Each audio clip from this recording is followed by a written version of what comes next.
One target was kibbutz Nir Oz, near the Gaza border. According to witnesses, Hamas terrorists burned homes, shot indiscriminately, and abducted whoever they could. Before the attack, the community had 400 residents. At the end of it, there were only 160 people left. Many of those who survived owe their lives to the men who fought the terrorists. One of them is Sagi Dekelchen, an American citizen who lived in kibbutz Nir Oz with his pregnant wife and two small daughters.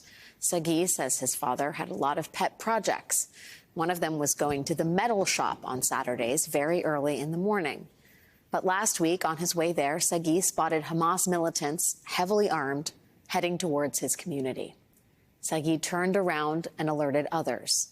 What followed was more than 2 hours of heavy fighting. Sagi and the other men tried to distract the terrorists by fighting them with whatever they had. Their hope was to gain time for the women and children to hide and for the Israeli army to arrive. But that did not happen until the late afternoon. And when they finally arrived, Sagi and many others, including children, were gone.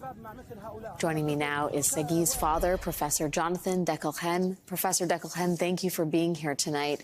We appreciate you sharing your thoughts. I know this is a very difficult time for you, and our thoughts are with you. Can I first just ask what sort of correspondence you've had with either the Israeli or American government about your son? Well, thank you for having me and bringing attention to the issue of the hostages. My son and at least 120, 130 more Israelis. We'll start from the bad news, and that is I've had minimal contact with, from any officials of the Israeli government. I think I can make that sort of fairly broad statement for all of the missing people. And we have here, and sort of our evacuation point in Eilat, dozens of families of missing people, and I've heard almost nothing from the Israeli government about that.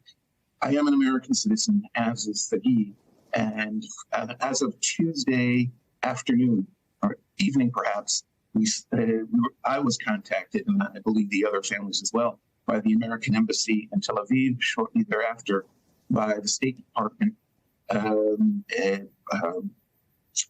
Secretary of State Blinken, I believe, on Thursday, during his stopover in Tel Aviv, invited all the families to for a meeting. I could not make it because of the conditions that we currently are in, the survivors from my kibbutz. But yesterday, in the morning hours, U.S. time, the State Department had a video conference, and President Biden joined in, and for about, I would guess, 45 minutes.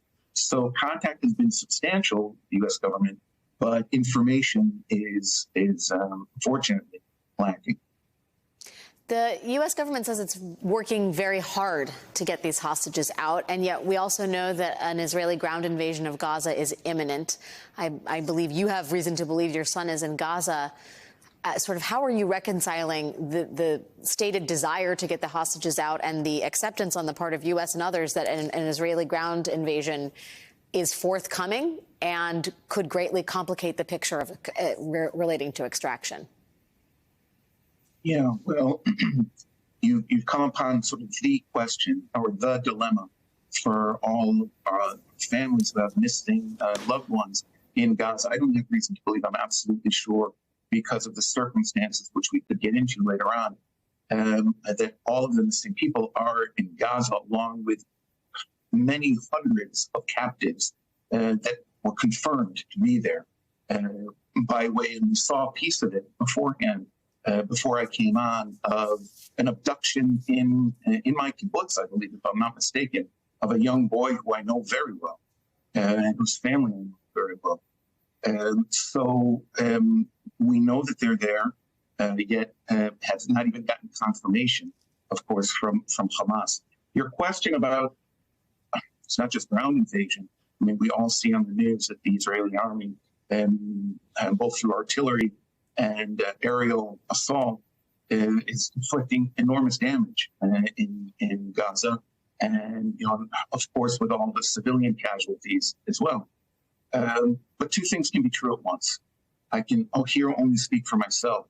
I desperately want my little boy, 35-year little boy, father of two beautiful granddaughters, and husband of a wonderful wife who's expecting in another couple of months. I desperately want him home and reunited and fulfilling his dreams. At the same time, the events of Saturday morning have shown absolutely, and for anyone who had any doubt in Israel or abroad, that Hamas is a state terror organization.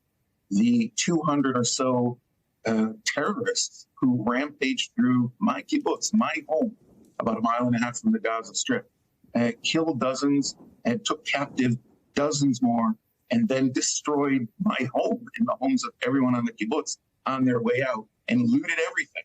And that this is a regime, a dictatorial regime, that simply cannot be negotiated with and constitutes a absolutely clear and present danger, an existential danger to all Israelis. So, the perfect middle, of course, would be for Hamas to at least recognize, that they, or admit that they have these captives and what their physical condition would be.